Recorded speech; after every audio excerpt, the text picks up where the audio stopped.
เปลี่ยนแปลงทางขนบธรรมเนียมจริตประเพณีบางสิ่งบางอย่างก็ขอให้นึกถึงบรรพบุรุษของชาติว่าบรรพบุรุษปู่ย่าตายายเราได้สั่งสมอบรมลูกหลานของคนไทยทุกคนให้ตั้งอยู่ความสามัคคีมีความสมัครสมานกลมเกลียวเมตตาปราณีเอื้ออารีเอื้ออาทรในราชการเดี๋ยวนี้ประเทศชาติของเราก็เจริญมั่นคงเพราะเหตุว่าคนไทยรวมน้ำจิตน้ำใจกันสร้างสรรค์ความเจริญงอกงามเพื่อความเจริญงอกงามแก่ชาติพระพุทธศาสนาสำนักงานของพระมหากษัตริย์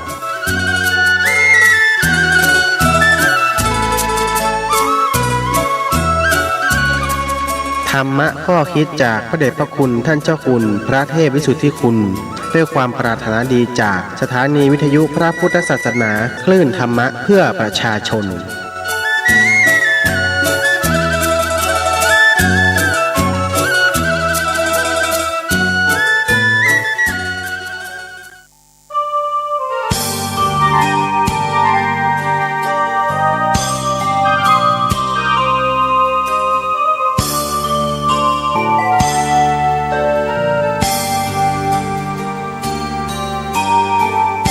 วันเข้าพรรษาเรามาร่วมใจเลิกดื่มสุราเมลัยถวายเป็นพุทธบูชาทุกสิ่งเสพติดทำลายชีวิตทั้งใจวาจาผิดศีลข้อที่ห้าสาเหตุให้เกิดเพศภัยใช้สติไตรตรองให้ลองคิดดูเหล้ายานั้นคือศัตรูก็กินทรัพย์สินภายในทำร้ายครอบครัวไร้ความสุขลูกเมียทุกใจเงินทองที่หามาได้สลายไปกับน้ำเมาตั้งจิตอธิษฐานสาบานไว้ว่าวันเข้าพรรษาเลิกราแล้วเล่าเข้าวัดทำบุญกันเถิดพวกเราให้พระขัดเกลา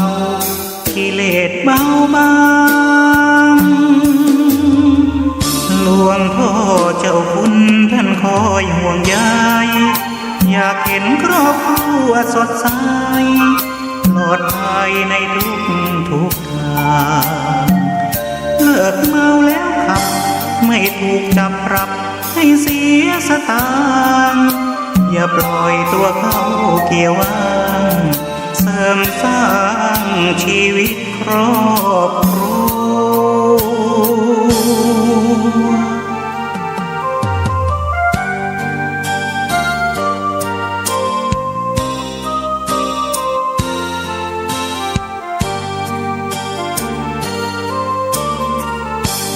ตั้งจิตอธิษฐานสาบานไว้ว่าวันเข้าพรรษาเลิกราแล้วเล่าเข้าวัดทำบุญกันเถิดพวกเราให้พระปัดเกลากิเลสเบาบางหลวงพ่อเจ้าคุณท่านคอยห่วงใยอยากเห็นครอบครัวสดใสปลอดภัยในทุกทางเลิกเมาแล้วขับไม่ถูกจับปรับให้เสียสตางค์อย่าปล่อยตัวเข้าเกี่ยวว่างเสริมสร้างชีวิตครอบครัว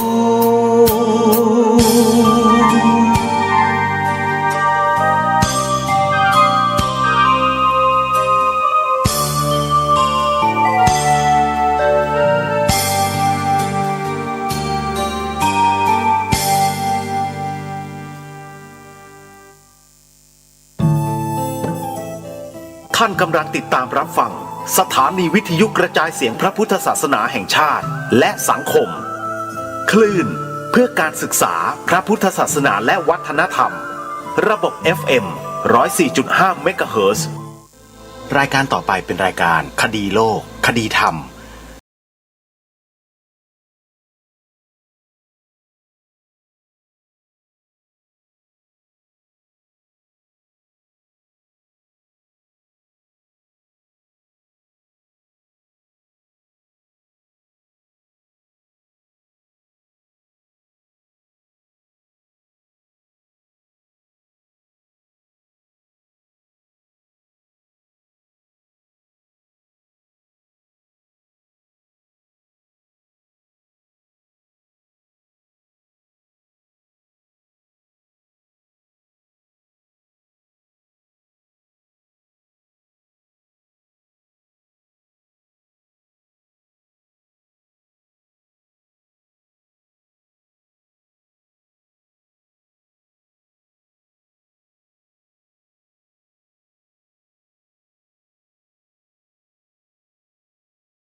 รายการคดีโลกคดีธรรมมาพบกับท่านผู้ฟังเป็นปกติทุกวันจันทร์ถึงวันศุกร์และวันเสาร์อาทิตย์ทางสถานีวิทยุแห่งนี้ท่านสามารถดาวน์โหลดแอปพลิเคชันเพื่อติดตามรับฟังรายการนี้ได้ทุกวันแอปพลิเคชันนี้มีชื่อว่าวิทยุพุทธศาสนาทั่วไทยวิทยุพุทธศาสนาทั่วไทยเป็นแอปพลิเคชันหนึ่งเดียวที่รวบรวมสถานีวิทยุพระพุทธศาสนาคลื่นต่างๆทั่วราชอาณาจักรมาไว้ในที่เดียวกันมีสถานีวิทยุที่เข้าสู่ระบบภายในแอปพลิเคชันนี้จำนวนทั้งสิ้น39สถานีแต่ละสถานีเปิดสาระธรรมะที่เป็นประโยชน์ในการฟังเพื่อศึกษาเรียนรู้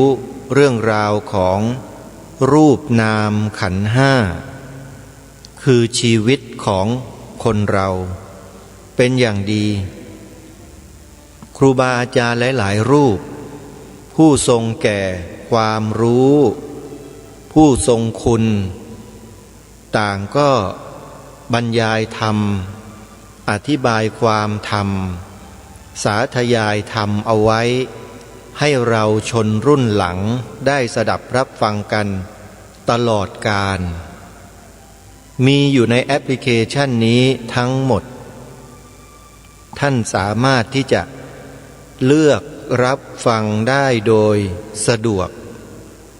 และได้ประโยชน์มากมายใครก็ตามที่บอกให้ผู้อื่นดาวน์โหลดแอปพลิเคชันนี้ผู้นั้นได้อานิสงส์แห่งบุญไปด้วยโดยไม่ต้องลงทุนอย่างอื่นใดเลยแค่บอกต่อกันไปให้ดาวน์โหลดแอปพลิเคชันวิทยุพุทธศาสนาทั่วไทยแค่นี้ก็ได้บุญแล้วแต่ถ้าจะให้ดีมากกว่านั้นเราก็ควรจะศึกษาเรียนรู้สดับรับฟังธรรมะจากแอปพลิเคชันนี้ไปด้วยก็จะเสริมบุญกุศลนั้นให้แก่กล้าแข็งแรงยิ่งขึ้นไปท่านสาธุชนทุกท่านเมื่อ2 วันที่แล้วเป็นวันเฉลิมพระชนมพรรษาพระบาทสมเด็จพระเจ้าอยู่หัวรัชกาลปัจจุบัน28 กรกฎาคมของทุกปี นั่นคือสัญญลักษณ์ของประเทศไทยของเราซึ่งไม่มีประเทศอื่นๆใดในโลกเหมือนไม่ว่าจะเป็นวัฒนธรรมประเพณีวิถีชีวิตเรื่องกิจการงานของพระศาสนาของชาติกล่าวคือพระพุทธศาสนาซึ่งเป็นศาสนาประจำชาติไทยของเรานี้ไม่เหมือนใครและไม่มีประเทศใดเหมือนท่านพระอาจารย์สมภพโชติปัญโยท่านได้พูดไว้ในธรรมบรรยายบางเรื่องท่านได้บอกเอาไว้ว่าพระพุทธศาสนาในเมืองไทยของเรานั้นมีลักษณะพิเศษกว่าประเทศอื่นๆเป็นสเปเชียลิตี้คือมีลักษณะเฉพาะตนไม่เหมือนใครแล้วเราก็สามารถรักษาลักษณะเฉพาะตนของเรามาไว้ได้นานกว่า 2,000 ปีอันนี้ไม่ใช่เรื่องโม้โกหกเป็นเรื่องจริงพระธาตุพนมสร้างขึ้นปีพ.ศ. 8พระธาตุอื่นๆสร้างตามมาไม่เกินพ.ศ. 300หรือไม่เกินพ.ศ. 400อย่างนครปฐมเป็นต้นตรงนี้เป็นหลักฐานยืนยันชัดว่าผืนแผ่นดินไทยของเราโดยทั่วไปเนี่ยผู้คนนับถือพระพุทธศาสนากันโดยมากแล้วไม่ได้เป็นอย่างที่นักวิชาการอิสระบางท่านพวกหิวแสงออกมาบิดเบือนประวัติศาสตร์ของชาติเราอยู่ทุกวี่ทุกวันโดยอ้างหลักภูมิศาสตร์บ้างแม่น้ำลำธารบ้างอย่างโน้นอย่างนี้บ้างอาตมาภาพก็ติดตามฟังติดตามดูอยู่เพราะถ้าเราไม่ศึกษาไม่เรียนรู้ไม่ดูคนเหล่านี้เราก็จะไม่มีอะไรเปรียบเทียบเลยว่าอะไรถูกอะไรผิดและคนเหล่านี้เนี่ยเขาเป็นคนที่บอกว่าตัวเองนั้นเป็นนักวิชาการอิสระแต่เท่าที่ดูแล้วไม่น่าจะใช่น่าจะไม่อิสระแน่คงจะได้เชื่อมโยงอะไรต่อไม่อะไรที่เป็นข้อแม้กับใครแล้วก็มาทำอย่างนี้มากกว่าแต่จะเป็นไปมากน้อยเพียงใดนั้นก็ดูที่เนื้อหาที่เขาแสดงออกในแต่ละคำพูดในแต่ละเนื้อหามันก็สามารถวิเคราะห์ได้แล้วว่าเขาพยายามที่จะลบความน่าเชื่อถือว่าประเทศไทยเรานั้นเป็นประเทศพุทธนี่คือบทสรุปง่ายๆเลยจากการที่เรานั่งวิเคราะห์ถึงคำพูดของนักวิชาการเหล่านี้เพราะฉะนั้นอาตมาภาพไม่ใส่ใจว่าคนเหล่านี้จะพูดอะไรก็ได้เพราะประเทศนี้เป็นประชาธิปไตยแต่ถ้าเราพูดอะไรทำอะไรแล้วถ้าทำไม่ได้แล้วคุณบอกว่าเป็นอย่างนั้นเป็นอย่างนี้นั่นก็หมายความว่าคุณเองก็ปฏิเสธประชาธิปไตยแล้วล่ะพวกเราก็มีสิทธิ์ที่จะรักษาปกป้องความเป็นไทยของเราไว้เหมือนกันอย่างวันเฉลิมพระชนมพรรษาของพระบาทสมเด็จพระเจ้าอยู่หัวที่ประเทศไทยเราได้กำหนดให้เป็นวันสำคัญของชาติก็เพื่อให้ประชาชนในชาตินั้นได้น้อมรำลึกถึงพระมหากรุณาธิคุณของสถาบันพระมหากษัตริย์ที่ทรงมีคุณูปการต่อผืนแผ่นดินคือชาติต่อพระพุทธศาสนาและต่อสถาบันพระมหากษัตริย์เองรวมเป็น3เสาหลักที่ค้ำชูความเป็นเอกราชของชาติไทยเราไว้ประกาศให้โลกได้รู้ได้เห็นว่าคนไทยเรานั้นมีความเจริญและมั่นคงมานานแล้วจึงสามารถสืบสารจารีตประเพณีวัฒนธรรมวิถีชีวิตแบบชาวพุทธมาช้านานได้ แต่ทุกวันนี้อะไรมันก็เริ่มที่จะปรากฏมากยิ่งขึ้นเริ่มที่จะมีปฏิกิริยากับจารีตประเพณีวัฒนธรรมวิถีชีวิตของพวกเราชาวไทยมากขึ้นไม่ว่าเรื่องนั้นจะเป็นอะไรก็แล้วแต่ที่ส่งผลกระทบต่อความมั่นคงของความเป็นไทยของเราเราจะถือว่าสิ่งเหล่านั้นเป็นอันตรายทั้งสิ้นเมื่อสิ่งเหล่านั้นเป็นอันตรายแล้วเราจะทำอย่างไรกับสิ่งนั้นเราไม่ต้องทำอะไรเราเพียงแค่มาส่งเสริมสิ่งที่ถูกต้องของชาติบ้านเมืองเราให้มากยิ่งขึ้นเท่านั้นเองสิ่งที่แปลกปลอมเข้ามาสิ่งที่จะมาทำลายความเป็นไทยเรานั้นก็หยุดชะงักในที่สุดเพราะมันขึ้นอยู่กับข้อประพฤติปฏิบัติของคนไทยของเราทั้งนั้นเลยว่าเราจะถือปฏิบัติตามแบบแผนจารีตประเพณีอันดั้งเดิมที่บรรพชนไทยเราได้เสียสละเลือดเนื้อปกปักรักษามาให้แก่เราได้หรือไม่เท่านั้นมันไม่ได้ขึ้นอยู่กับคนอื่นที่พยายามจะทำลายล้างสิ่งเหล่านี้ของเราถ้าเรามีความมั่นคงกันทั่วทั้งแผ่นดินมีความจงรักภักดีกันทั้งแผ่นดินใครจะมาทำลายสถาบันพระมหากษัตริย์ของเราก็ทำลายไม่ได้เพราะประชาชนนั้นมีความรู้ความรักความสามัคคีเป็นน้ำหนึ่งใจเดียวกันช่วยกันปกป้องรักษา3สถาบันกันไว้ทั่วทั้งแผ่นดินใครจะทำอะไรก็ทำไม่ได้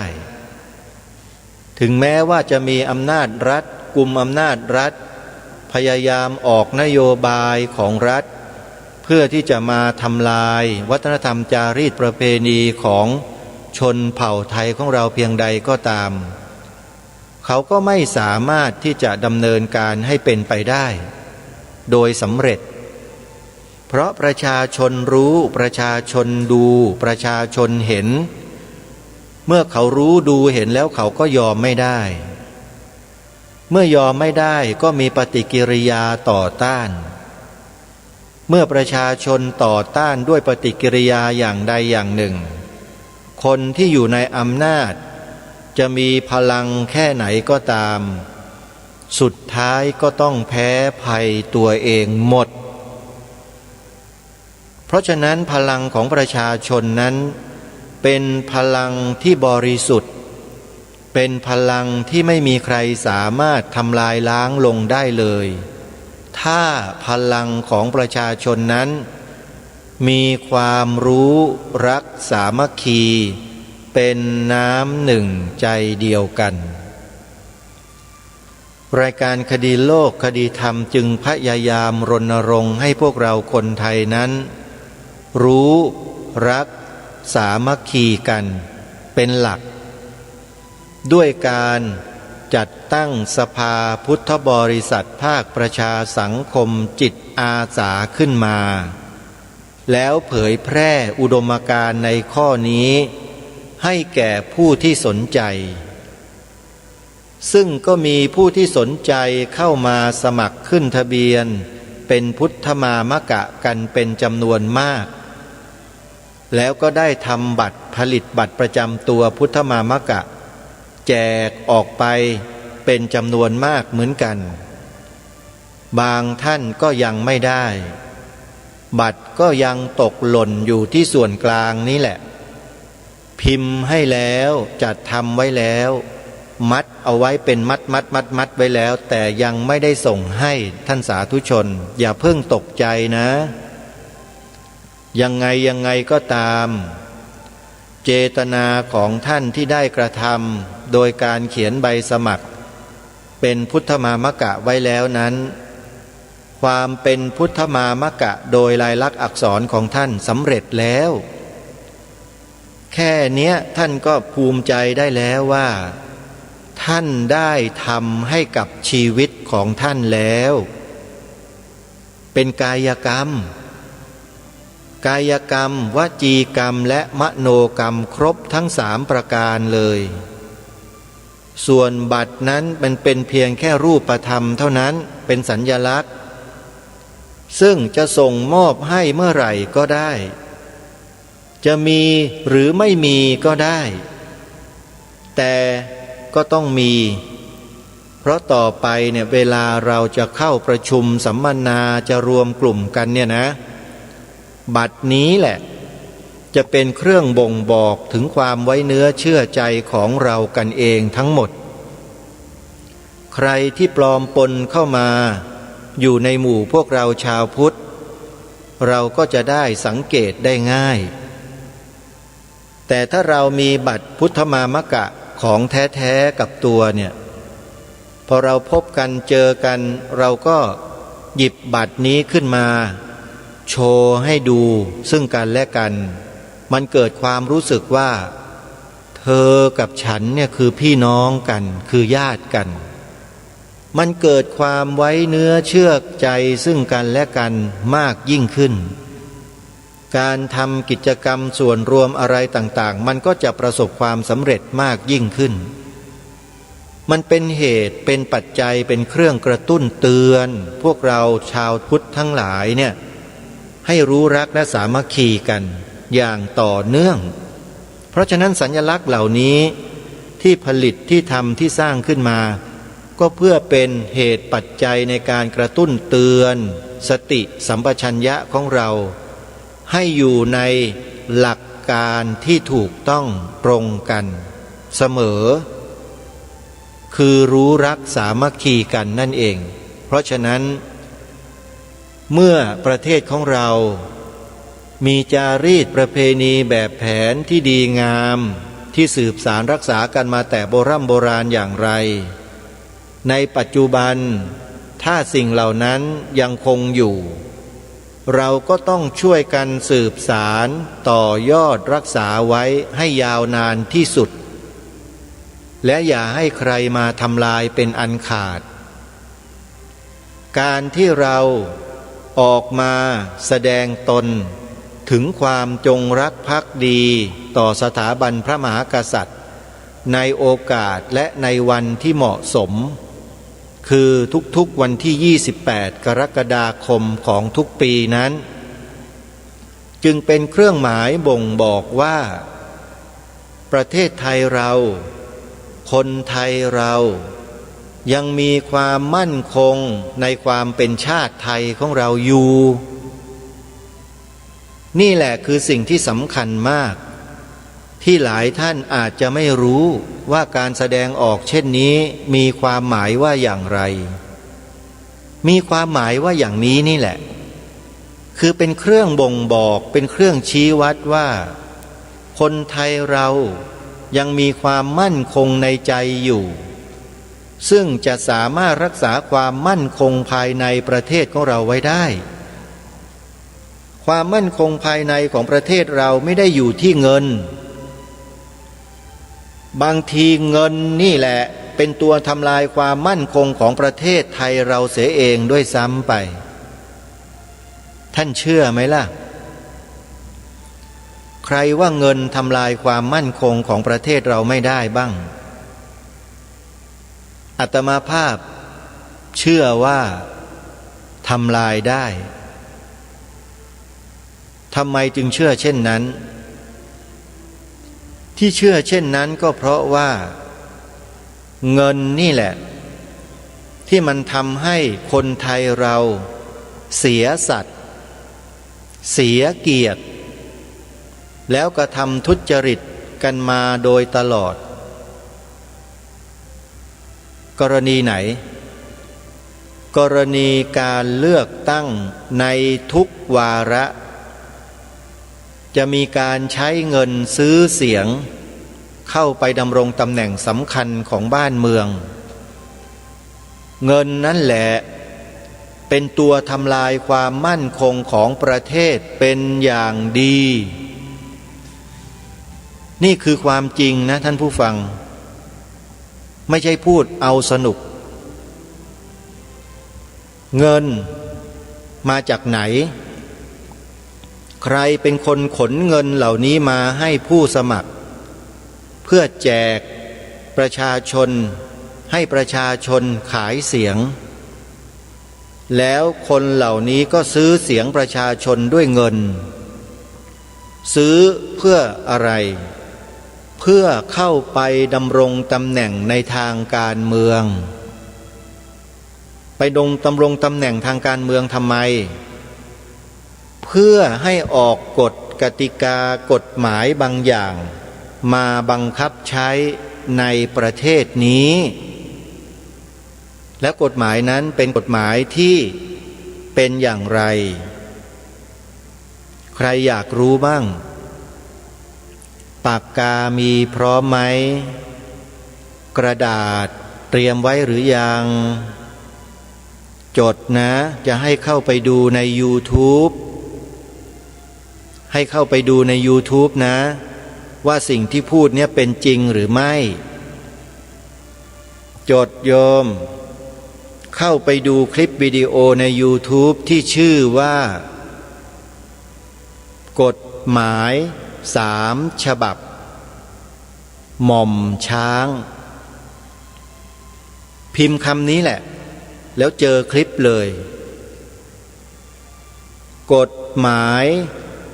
3 ฉบับหม่อมช้างกฎหมาย3 ฉบับดังกล่าวนี้นี่แหละมีที่มาที่ไป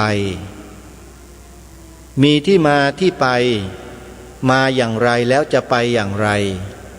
ท่านหม่อมช้างหรือหม่อมหลวงกาญตพงศ์วรวุฒิอธิบายความไว้หมดแล้วเราก็ไปสืบค้นดูตามที่ท่านแนะนำเพิ่มเติมเพราะกฎหมาย3 ฉบับนี้แหละที่ออกมาได้ยังไงหม่อมหลวงกาญตพงศ์วรวุฒิและผู้หลักผู้ใหญ่ในบ้านในเมืองแม้แต่ประชาชนอย่างพวกเราเมื่ออ่านแล้วทุกคนก็อุทานเป็นเสียงเดียวกันว่าปล่อยออกมาได้อย่างไรทุกคนตั้งคำถามเช่นนี้คำตอบก็คือออกมาได้เพราะเงินแล้วเชื่อหรือยังล่ะว่าเงินเนี่ยมันทำลายความมั่นคงของประเทศของเราได้เชื่อหรือยังโยมเมื่อเชื่ออย่างนี้แล้วรู้อย่างนี้แล้วยังคิดจะขายเสียงให้กับพวกนี้กันอีกไหมเล่ายังคิดจะขายกันต่อไปไหมอาตมาภาพถามผ่านรายการออกอากาศไปแบบเนี้ยกับคนที่ขายเสียงกันมาโดยตลอดเนี่ยว่าท่านเมื่อไหร่ท่านจะสำนึกในข้อนี้กันสักทีเลิกขายเสียงให้คนพวกนี้สักทีแล้วใช้สติใช้ปัญญาค้นหาคนที่ควรจะให้เขาเข้าไปสู่รัฐสภาเพื่อทำงานให้กับพวกเราเสียทีเมื่อไหร่จะคิดเช่นนี้เสียทีแล้วเมื่อไหร่คนดีๆจะกล้าลุกขึ้นมาบอกประชาชนมาขอเสียงประชาชนแบบบริสุทธิ์สักทีเมื่อไหร่จะมีขึ้นสักทีถ้ามีให้ทุกท่านพิจารณาเลยอาตมาภาพบอกไม่มากบอกแค่นี้พอเชื่อว่าทุกคนมีสติปัญญาเป็นผู้ใหญ่กันอยู่แล้วฟังแค่นี้ก็รู้แล้วว่าเราควรจะทำกันอย่างไรให้แก่ประเทศชาติบ้านเมืองของเราไม่ใช่ไปเห็นไปหิวไปอยากจะได้แต่เงินได้แต่เงินไม่ลืมหูไม่ลืมตากันเลยแล้วพอไปเอาเงินเข้ามาเขาเข้าไปสู่ตำแหน่งแล้วเขาก็ทำสิ่งต่างๆเหล่านี้ออกมาทำลายความมั่นคงของชาติบ้านเมืองหมดป่นปี้หมดแล้วเราเดือดร้อนกันไหมล่ะ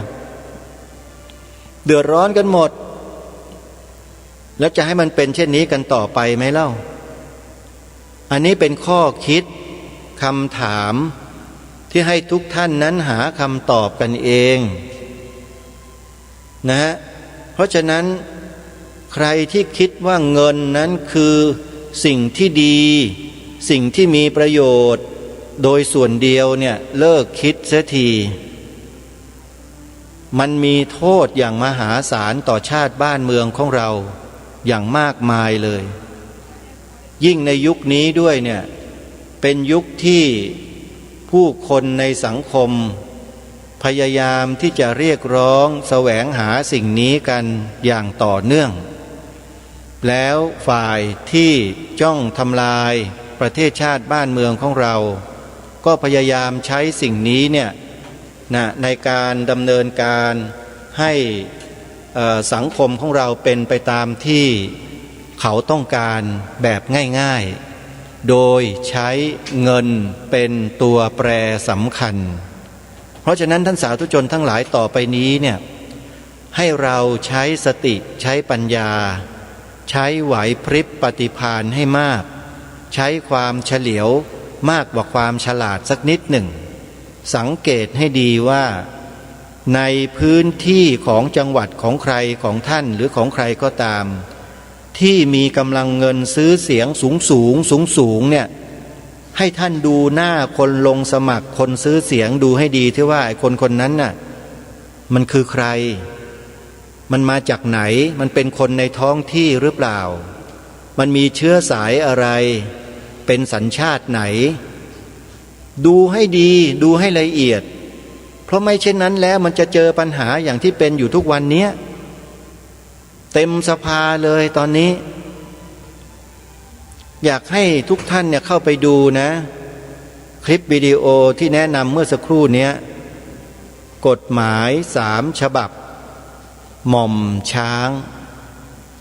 นะเข้าไปดูได้เลยเพราะว่าท่านหม่อมหลวงการตะพงศ์วรวุฒิหรือว่าหม่อมช้างเนี่ย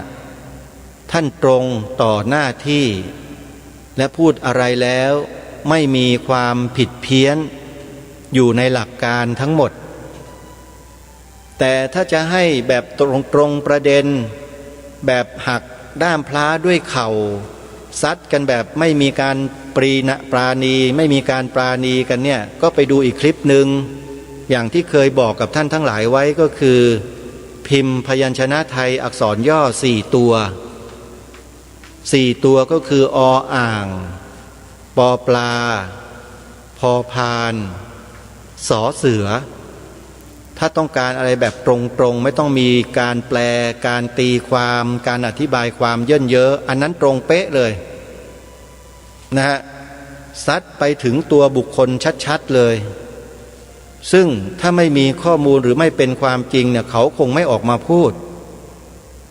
แต่ที่ออกมาพูดเพราะไม่มีใครกล้าพูดความจริงในประเทศนี้ไม่มีใครกล้าเขาเลยขันอาสาออกมาเป็นหัวหมู่ทะลวงฟันเองแล้วเขาก็ดำเนินการมาจนถึงทุกวันนี้แล้วก็จะดำเนินการต่อไปจนกว่าความเลวร้ายที่มันมีแฝงอยู่ในบ้านเมืองมันจะหมดสิ้นไปในที่สุดอันนี้คือปณิธานที่เขาตั้งไว้ก็เข้าไปดูได้นะโยมนะนี่คือสิ่งที่ปรารภในเบื้องต้นของรายการวันนี้เดี๋ยวต่อไปเราจะได้มาฟังเนื้อหาสาระของพระธรรมทูตสายที่1ในอดีตที่ทำงานเผยแผ่พระพุทธศาสนาไว้มาให้เรานั้นได้ศึกษาได้อนุโมทนาบุญกับครูบาอาจารย์ของเรากันอีกวาระหนึ่งต่อเนื่องจากครั้งที่แล้วซึ่งพระเดชพระคุณหลวงพ่อได้พาคณะพระธรรมทูตไปที่เหมืองปีล็อกแล้วก็นำพระศาสนาไปปักลงอยู่ที่นั่นท่านทำอย่างไรมีวิธีการอย่างไรเดี๋ยวเราไปติดตามรับฟังพร้อมๆกันเมื่อครั้งที่แล้วเราได้ฟังการรายงานการปฏิบัติงานของพระธรรมทูตสายที่1มาถึงในช่วงที่หลวงพ่อท่านได้พาคณะพระธรรมทูตไปลงหลักปักฐานการพระศาสนาลงที่เหมืองปีล็อกจังหวัดกาญจนบุรีแล้วก็ได้เข้าพักที่บ้านพักของเหมืองตามที่เจ้าของท่านได้จัดไว้ให้โดยนายจำรัดนกเล็กซึ่งเป็นเจ้าของเหมืองแร่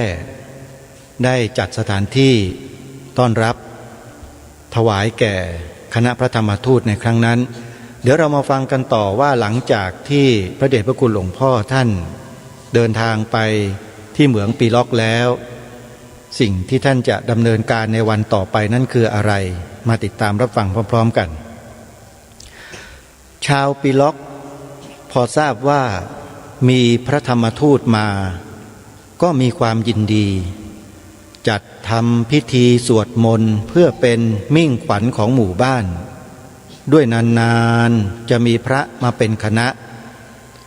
ด้วยพระธรรมทูตไปในคราวนี้รวมทั้งสิ้น8 รูป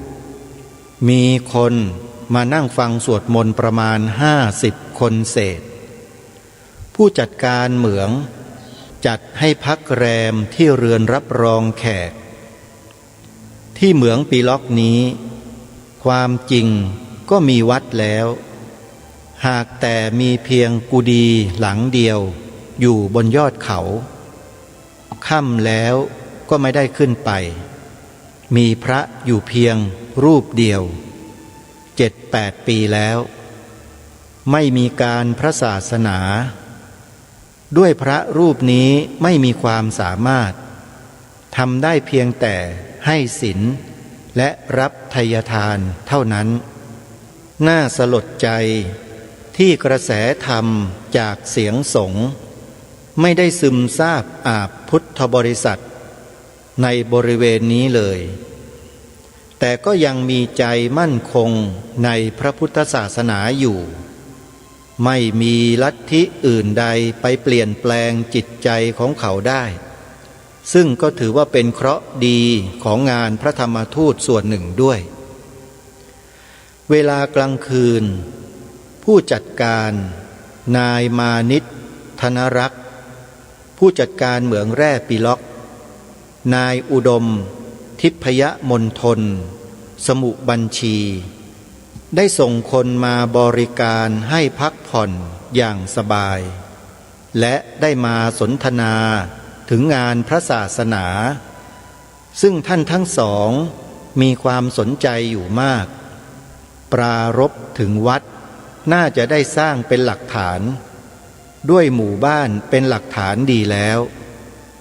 แต่ควรจะสร้างตอนล่างใกล้หมู่บ้านไม่ใช่สร้างบนยอดเขาสงสารผู้ใหญ่ต้องหอบสังขารขึ้นไปบำเพ็ญกุศลด้วยคนหนุ่มๆมีขึ้นไปน้อยดังนั้นรุ่งเช้าก่อนรับอาหารบิณฑบาตผู้อำนวยการได้พาไปดูสถานที่สร้างวัดโดยยินดีจะยกที่ให้เป็นวัดด้วยเป็นที่ว่างกล้าวได้ตกลงใจรับไว้ด้วยความยินดีกลับจากไปดูที่สร้างวัดก็ได้เวลารับอาหารบิณฑบาตชาวปิล็อกนำอาหารมาร่วมกันทำบุญเช้าที่สถานีทำการของเหมืองทั้งที่เป็นเวลากระทันหันไม่มีเวลาเตรียมตัวด้วยไม่รู้ล่วงหน้าถึงกระนั้นก็มีผู้คนมากันมากอาหารเหลือหลายเป็นหวังได้ว่าพระธรรมทูตที่ส่งมาอยู่จะต้องไม่ลำบากด้วยอาหารแปลว่าอาหารเป็นสัปปายะดีมากวางแผนงานต่อไปได้แล้วหลังจากอนุโมทนาแล้วก็ได้เผยความดำริแก่ชาวปิล็อกว่าจะส่งพระธรรมทูตเป็นคณะไม่ต่ำกว่า5 รูปมาอยู่ประจำเพื่อทำศาสนกิจให้สำเร็จบริบูรณ์ตามพระธรรมวินัยและได้ให้ความหวังไว้ว่าในงานทำบุญสงกรานต์เดือนเมษายนซึ่งจะมีขึ้นใน10 วันข้างหน้านี้จะจัดส่งพระขึ้นมาร่วมงานบุญด้วยทุกคนต่างมีความยินดีทั่วกันต่อจากนั้นก็พากันล่ำลาชาวปิล็อกกลับด้วยจะรีบเดินทางมาเหมือง3ให้ทันฉันเพลตามคำอาราธนาของเจ้าของเหมืองนั้นแม้เหมือง3จะไม่อยู่ไกลนัก แต่เพราะออกเดินทางสายมากแล้วจึงถึงเหมืองใกล้เวลาเพลเต็มทีด้วยเหมือง3ต้องเดินทางซอยแยกจากทางสายใหญ่เข้าไปอีกหลายกิโลเมตรได้รับการต้อนรับจากเจ้าของเหมืองตลอดชาวเหมือง3ดีมากที่เหมือง3นี้มีคนงานมากดูจะเหนือกว่าเหมืองทั้งหลายมีพระพม่า1 รูปซึ่งเจ้าของเหมืองปลูกกุฏิให้อยู่ใกล้ๆที่ทำงานสำหรับให้คนได้ทำบุญเป็นประจำเวลาฉันเพลก็ได้นิมนต์ให้มาฉันร่วมดูอัธยาศัยดีอยู่กรรมกรเหมืองเป็นคนใจบุญไม่ว่าจะเป็นคนชาติใดมีกิริยาอาการสงบน่าจะอยู่ด้วยความผาสุกทราบว่าเจ้าของเหมืองกวดขันห้ามเล่นการพนันด้วยเห็นเป็นอันตรายต่อศีลข้อ2ด้วยน่าสรรเสริญเจ้าของเหมืองนี้แหละที่มีความปรารถนาแรงกล้าในอันจะได้เห็นปีล็อกมีวัดบริบูรณ์ด้วยมีพระสงฆ์อยู่เป็นหลักฐานเพื่ออนุเคราะห์แก่ผู้ศรัทธาในงานทำบุญตามประเพณีนิยมด้วยมีหมู่บ้านตั้งอยู่เป็นปึกแผ่นแน่นหนาทั้งตั้งมาเป็นเวลานานแล้วด้วยเป็นศูนย์กลางของเหมืองทั้งหลายได้เปิดเผยความในใจว่ายินดีจะช่วยอุปถัมภ์หากการสร้างวัดตามแผนใหม่จะมีขึ้นด้วยถูกกับความเห็นของเขาทั้งก็ได้ครุ่นคิดมานานแล้วดังนั้นเมื่อเขาได้พบกับเกล้าในงานฉลองสมณศักดิ์พระครูอุดมสิทธาจารย์ที่วัดวังกะวิเวการามจึงขออาราธนาให้ไปเยี่ยมชาวพุทธที่เหมืองปีล็อกทันทีเมื่อเขาทราบว่าเกล้าจะส่งพระธรรมทูตมาร่วมบุญสงกรานต์และจะให้มาอยู่ประจำด้วยดูเขามีความยินดีอย่างออกหน้าออกตาด้วยสมเจตจำนงที่เขาได้ตั้งไว้แล้วแต่เดิมที่สละเวลานิมนต์มาไม่ผิดหวังความจริงแม้เหมืองนี้ก็สมควรจะมีสำนักสงฆ์ให้พระธรรมทูตได้มาพำนักอยู่ให้ความอุ่นใจในการบุญของชาวเหมืองเหมือนกันคณะพระธรรมทูตกลับจากเหมืองมาด้วยความภูมิใจทิ้งความลำบากในการเดินทางเสียสิ้นด้วยเห็นแหล่งที่จะส่งพระธรรมทูตออกมาสำนักอยู่ทำงานพระศาสนาดีกว่าทุกแหล่งในอำเภอนี้แม้จะเป็นแหล่งเพิ่งพบใหม่ก็ตามหาได้คำนึงถึงความยากในการจะเดินทางขึ้นมาปฏิบัติงานในทางธุรกันดารนี้เลยเหมือนพ่อค้าไปพบทำเลการค้าดีฉะนั้นดังนั้นในขณะเดินทางกลับจึงได้หารือเลือกพระธรรมทูตที่เหมาะสมมาอยู่ซึ่งพร้อมกันเห็นว่าควรจะได้พระจังหวัดกาญจนบุรีนี้แหละแต่ก็ควรเลือกพระที่มีภูมิรู้และกำลังใจกำลังกายดีด้วยก็ได้ความว่าศกนี้พระจังหวัดกาญจนบุรีได้สมัครไปอบรมงานพัฒนาการทางจิตที่วิทยาลัยจิตภาวันถึง8 รูปก็ดีใจมองเห็นความสำเร็จอยู่แค่เอื้อมครั้นกลับมาถึงจังหวัดชลบุรีซึ่งก็เป็นเวลาใกล้ปิดการอบรมพระพัฒนาการทางจิตของวิทยาลัยจิตภาวันอยู่แล้วจึงได้รีบไปวิทยาลัยจิตภาวัน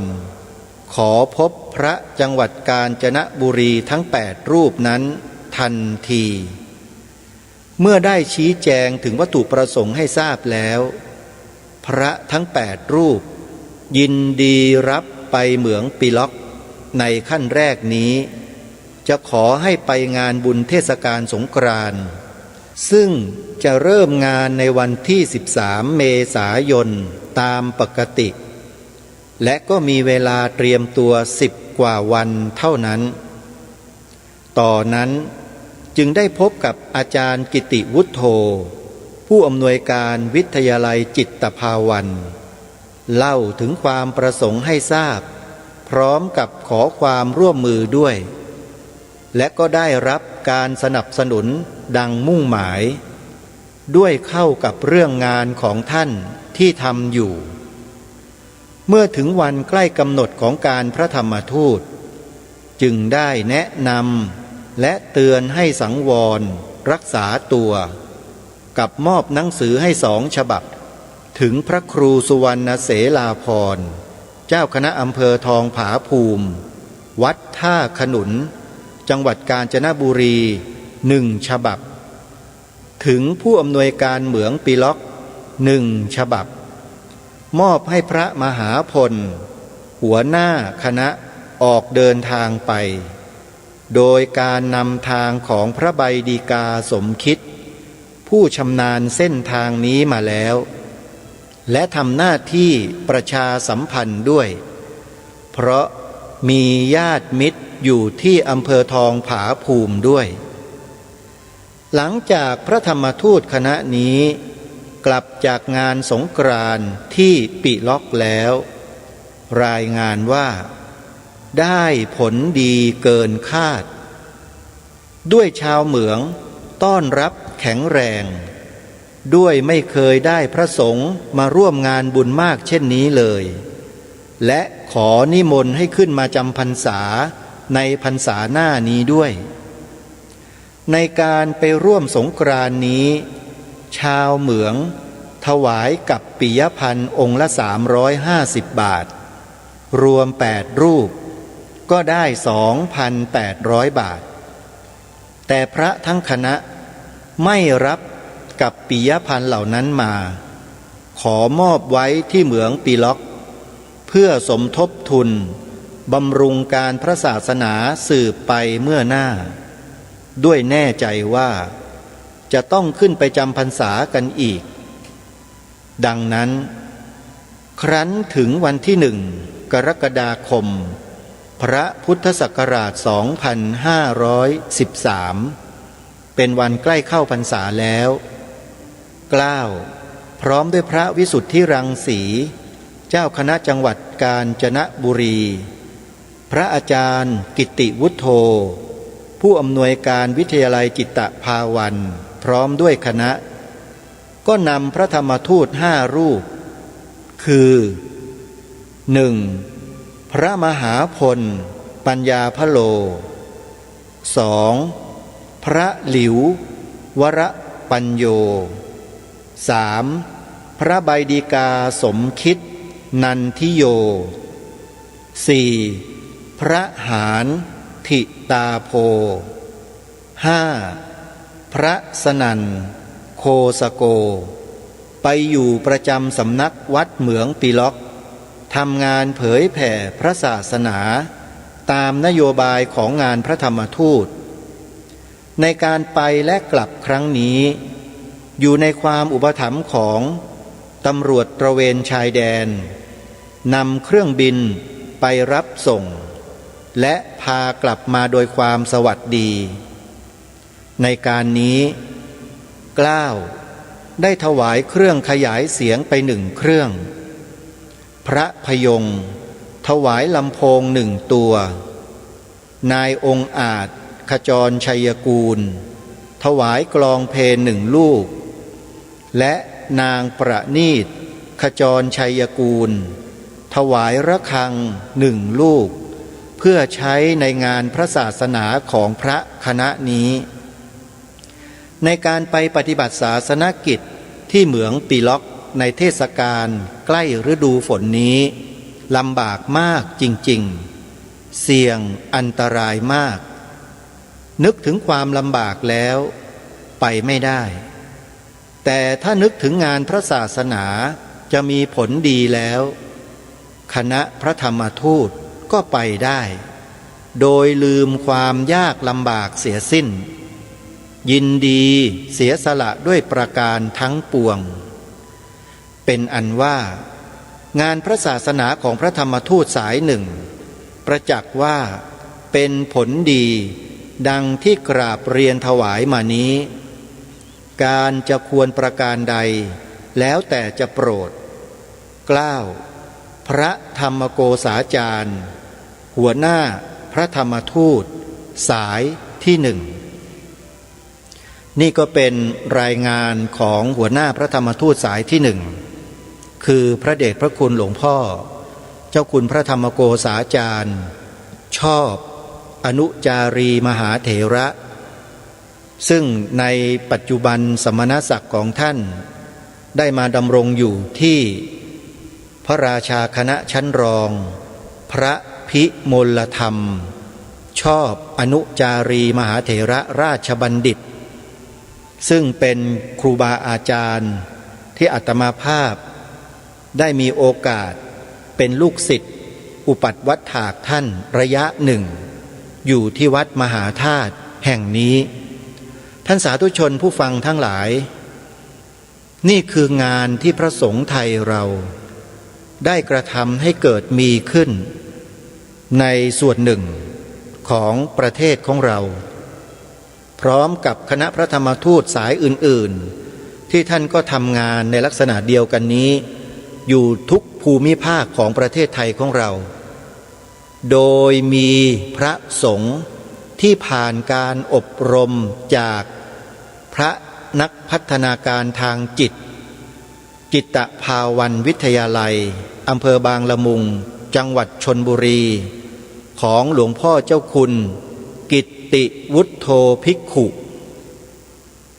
มีเรื่องพูดยาวมากเกี่ยวกับเรื่องของจิตภาวันวิทยาลัยแล้วก็พระสงฆ์ที่ผ่านการอบรมการพัฒนาทางจิตที่นั่นถ้าไม่ได้พระวิทยากรจาก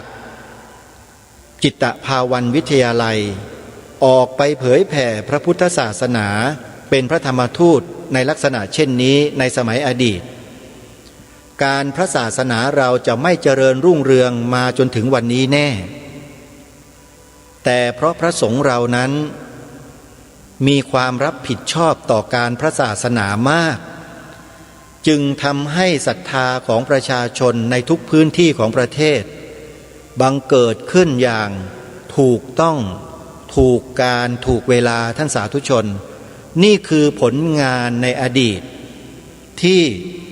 พระมหาเถระของเราหลายๆรูปร่วมแรงร่วมใจกันสืบสารต่อยอดและรักษามาจนถึงทุกวันนี้เพราะฉะนั้น